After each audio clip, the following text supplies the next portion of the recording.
গতকালকে ভাবিকে নিয়ে হসপিটাল এসেছিলাম, কিন্তু আজকে আবার কেন হসপিটাল আসতে হলো? কি হয়েছে ভাবির? চলুন আপনাদেরকে পুরো ঘটনাটা দেখাই। আসসালামু আলাইকুম সবাইকে। সুন্দর একটা ব্লগ ভিডিওতে আপনাদের সবাইকে স্বাগতম। যারা এখনো আমার চ্যানেলটি সাবস্ক্রাইব করে দেওয়া নাই, অবশ্যই আমার চ্যানেলটা সাবস্ক্রাইব করে দিবে এবং ভিডিও ভালো লাগলে অবশ্যই লাইক, কমেন্ট করে দিয়ে আমার পাশে থাকবে। তো আজকে একদম সকালবেলা ঘুম থেকে উঠেই আমরা রেডি হয়ে হসপিটালে চলে আসি। গতকালকে আমরা হসপিটালে এসেছিলাম। আসার পরে ভাবিকে ডক্টর দেখে তারপর ৪ টা পরীক্ষা দিয়েছিল। তো গতকালকে আমরা ২ টা করেছি, কিন্তু বাকি ২ টা হচ্ছে আজকে করতে হবে একদম খালি পেটে। এইজন্য একদম ভোরবেলা আমরা আসি। আসার পরে লাইনে এখানে দাঁড়িয়ে থাকি। কিন্তু দাঁড়িয়ে থাকে তো আমাদের পুরোটাই লস। কারণ আমরা যে পরীক্ষাটা এখানে করতে চেয়েছিলাম সেটা এখানে হয় নাই। আমাদের অন্য আরেকটা হসপিটালে করতে হবে। এখানে মেশিন নষ্ট থাকার কারণে। আর অন্য যে আরেকটা পরীক্ষা সেটা এখানেই করতে হবে, কিন্তু তাও আবার ৩ ঘন্টা বসে। তো যাই হোক, আমরা চাচ্ছিলাম যে এই হসপিটাল থেকে সব ঝামেলা শেষ করে তারপর অন্য হসপিটালে যেতে। তো এখান থেকে ১ম ১ ঘন্টায় ভাবির কাছ থেকে স্যাম্পল নেওয়া হচ্ছে এই পরীক্ষা করার জন্য। এরপর ১ ঘন্টা আমাদের সময় দেবে। ১ ঘন্টা পর আবার আমাদের আসতে হবে। এরকমই পরপর আমাদের ২ ঘন্টা পরপর আসতে হবে। তো ১ম স্যাম্পল নেওয়ার পরে আমরা ১ ঘন্টার বিরতিতে বাহিরে যাই। যাওয়ার পর আমার ছেলেকে কিছু খাবার কিনে দেই, এখানে কেক, জুস। কারণ ও সকালবেলা ঘুম থেকে উঠেছে, এখনো পর্যন্ত কিছু খাওয়া হয় নাই। আমি আর ভাবি এখন পর্যন্ত কিছু খাই নাই। আ যেহেতু ভাবিকে নিষেধ করেছে খালি পেটে এই পরীক্ষাটা করতে হবে।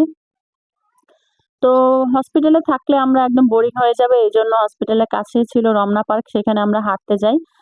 আর এখানে এসে তো খুবই ভালো লাগতেছিল, নিরিবিলি পরিবেশ। আর আমার ছেলেও গাড়ি না পেয়ে দৌড়াদৌড়ি করতেছিল, খেলাধুলা করতেছে। আর এখানে ভাবি ফোনে কথা বলতেছে। এর ফাঁকে আমাকে কিছু ছবি তুলে দিল। তো এখানে আমরা অনেক ঘোরাঘুরি করতে আমাদের ১ ঘন্টা প্রায় পার হয়ে যায়। এখন আমরা আবার হসপিটালে চলে যাব। আর আমরা আসার সময় রিক্সায় এসেছিলাম, কিন্তু যাওয়ার সময় এখন পায়ে হেঁটে যাব। কারণ বাইরে এত পরিমাণে জ্যাম আর রোদ, তার থেকে পায়ে হেঁটে যাওয়া অনেক ভালো। তো আমরা এখন পার্কের ভিতর থেকেই হসপিটালে যাব। যাওয়ার পরে আমাদের ২য় বারে যে স্যাম্পলটা দিতে হবে সেটা দেওয়া হবে। তো আমরা এই তো এখানে দিচ্ছি, আর ভাবি এত পরিমাণে ভয় পাচ্ছে, আপনারা ভাবির ফেজের রিঅ্যাকশন দেখলেই বুঝতে পারবেন। তো যাই হোক, কি আর করার। তো এরপরে ১ ঘন্টা পর আমাদের আবার স্যাম্পল নেয়, কিন্তু এইবার আমরা হসপিটালের ভিতরেই থাকি আর বাহিরে যাই না। কারণ বাইরে যেই পরিমাণের গরম। আর আজকে আমার ছেলে এত পরিমাণের জ্বালাতন করতেছিল, একটু পরপরই বলে, "আম্মু বাসায় চলো।" তো যাই হোক, অবশেষে এই হসপিটালের কাজ কমপ্লিট। আর আমরা গতকালকে যে পরীক্ষাটা করেছিলাম সেটার রিপোর্ট দেবে আজকে 4:30 টায়। তো এখন আমরা অন্য হসপিটালে যাচ্ছি, সেখান থেকে পরীক্ষা করে তারপর আবার এই হসপিটালে এসে রিপোর্ট নিয়ে যাব। তো পিজি হসপিটাল থেকে আমরা এখন যাব পপুলারে। পপুলার কাছেই, ৳৫০ রিক্সা ভাড়া। কিন্তু এই হসপিটাল আসতে আমার ছেলে হচ্ছে ঘুমিয়ে পড়েছে, আর ওকে আমার কোলে নিতে হাতও ব্যথা হয়ে গেছে। এখন ভাবি কোলে নিয়েছে। এখন আমরা লিফটে ৪ তলায় চলে যাব। ৪ তলা থেকে যাওয়ার পর আমরা সেখানে কাউন্টারে বা রিসেপশনে কথা বলব। এটা হচ্ছে প্রাইভেট হসপিটাল, আর প্রাইভেট হসপিটালের যে এত নিয়ম। এখান থেকে হচ্ছে ১ম এ টোকেন নিতে হবে, তারপরে আমরা এখানে রিসেপশনে কথা বলতে পারবো। আর এখানে আমাদের সিরিয়াল নাম্বার পড়েছে ১২২। তো এখানে আমরা বসে ওয়েট করতেছি সিরিয়ালের জন্য। আর অন্যদিকে আমার ছেলেরও ঘুম ভেঙে গেছে। ও দৌড়াদৌড়ি করতেছে, দুষ্টামি করতেছে। তো এখানে আমরা বসে অপেক্ষা করতেছিলাম যে কখন আমাদের সিরিয়াল আসবে, আর এখানে কথা বলে আমাদের সব কাজ কমপ্লিট করে ফেলবো। তো যাই হোক, অবশেষে আমাদের সিরিয়াল আসলো। এখন ভাবি এখানে রিসেপশনে কথা বলতেছে। আর এখানে যে একটা পরীক্ষা করা হবে সেই একটা পরীক্ষার জন্য ৳৪,০০০ নেবে। তো কি আর করার, টাকার আগে হচ্ছে সুস্থতা। টাকা যাই হোক। তো এরপরে আমরা এখান থেকে একটা কাগজ নিয়ে আবার সেটাকে জমা দেই। জমা দেওয়ার পরে আমাদের এখানে ওয়েট করতে বলে। তো এখানে এখন আমরা বসে আছি যে কখন আমাদেরকে ডাক দিবে আর কাজ কমপ্লিট করে আমরা বাসায় যাব। তো এখানে চেয়ারে বসে থাকতে আমার এত পরিমাণের ঘুম পেয়েছে, মানে এসি ঠান্ডা বাতাসে। এখানে অনেকক্ষণ বসে থাকি, আর ভাবি তো এখানে বসে অনেক টেনশন করতেছে যে কি না কি হয়। তো অবশেষে হচ্ছে ভাবিকে নাম নিয়ে ডাকলো। এখন ভাবি ভিতরে যাচ্ছে পরীক্ষার জন্য। তো আমি বাহিরে ওয়েট করতেছি আর ভাবতেছি যে কি না কি হয়, ভাবি যদি ভয় পায়। তো অবশেষে হচ্ছে ভাবি বের হয়েছে, ওই যে দেখতেই পাচ্ছেন। এখন আমাদেরকে রিপোর্ট দেবে ১.৫ ঘন্টা পর। তার মানে ১.৫ ঘন্টা আমাদের এখানে আবার সেই বসে থাকতে হবে।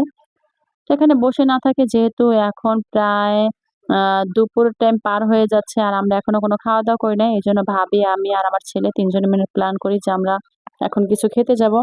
কিন্তু ধানমন্ডি এলাকায় আসলে সব জায়গায় কোনো দোকান পাচ্ছিলাম না। সব দোকানপাট মেইন রোডের দিকে। তো সেখানে আমরা চলে গেলাম। এটা হচ্ছে নবাবের ডেক, একটা রেস্টুরেন্ট। তো এখানে গিয়ে আমরা কাচ্চি অর্ডার করি। এখানে কাচ্চি আমাদেরকে দিয়ে দেওয়া হয়েছে। আর এখানে ছিল হচ্ছে বোরহানি, তারপরে বাদামের শরবত, সালাদ এগুলা। আর আমার ছেলে কাচ্চি খাবে, ভাবিও কাচ্চি খাবে। তো ভাবলাম কাচ্চি অর্ডার করি। আর আজকের এই লাঞ্চ হচ্ছে আমার ভাবির তরফ থেকে, ভাবি আমাদেরকে ট্রিট দিল।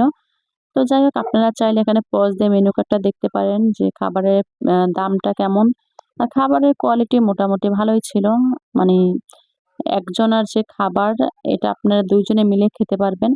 তো এই তো এখানে খাবার দিয়ে ভাবি হচ্ছে হাত ধুতে গেছে আর আমি এখানে বসে আছি। তো এই তো ভাবি আসার পর আমরা সবাই মিলে খাওয়া-দাওয়া শুরু করে দিলাম। তো খাবারটা আসলে মোটামুটি ভালোই ছিল। এখান থেকে আমরা খাবার খাওয়া শেষ করে তারপর হচ্ছে আবার হসপিটালে যাব। আর আমাদের হাতে যেহেতু ১.৫ ঘন্টা টাইম আছে, আস্তে ধীরে আমরা এখানে খেয়ে ঘোরাঘুরি করে তারপর যাব। তো খাওয়া-দাওয়া কমপ্লিট করে আমি বেসিন থেকে হাত ধুয়ে নিলাম। এখন একটু ওয়েট করে তারপরে আমরা যাব। তো এই তো হসপিটাল যেতে আমাদের প্রায় ৫ মিনিটের মতো সময় লাগবে। এখানে আমরা হাঁটতে, হাঁটতে যাচ্ছি। আর আমার ছেলে তো এখানে হাতির এই যে ভাস্কর্যগুলো দেখে খুবই খুশি, হাতের পিঠে উঠবে। কিন্তু সেটা তো আর সম্ভব না। তো ওকে ভুং-ভাং বুঝিয়ে আবার চলে যাচ্ছি রিক্সা নিয়ে। তো এখান থেকে আমরা রিপোর্ট নিয়ে এখন আবার চলে যাব পিজিতে। পিজিতে থেকে আমরা রিপোর্ট নেব। কিন্তু দুঃখের বিষয় হচ্ছে আমাদের আগামীকালকে আবার আসতে হবে। কারণ আজকে আমরা ডক্টর দেখাতে পারলাম না। কালকে যে পরীক্ষা করেছিলাম ৪ টা, সেই ৪ টা পরীক্ষার রিপোর্ট নিয়ে তারপর আমরা ডক্টরকে দেখাবো। তো আগামীকালকে আমাদেরকে আবার আসতে হবে।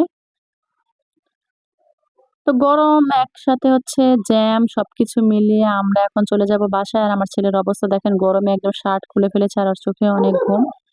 তো আজকের ভিডিও ছিল এই পর্যন্তই। আপনাদের কাছে কেমন লেগেছে অবশ্যই কমেন্ট করে জানাবেন। আর যারা এখন আমার চ্যানেলটি সাবস্ক্রাইব করে দেন না, অবশ্যই আমার চ্যানেলটা সাবস্ক্রাইব করে দিবেন। সবাই ভালো থাকবেন।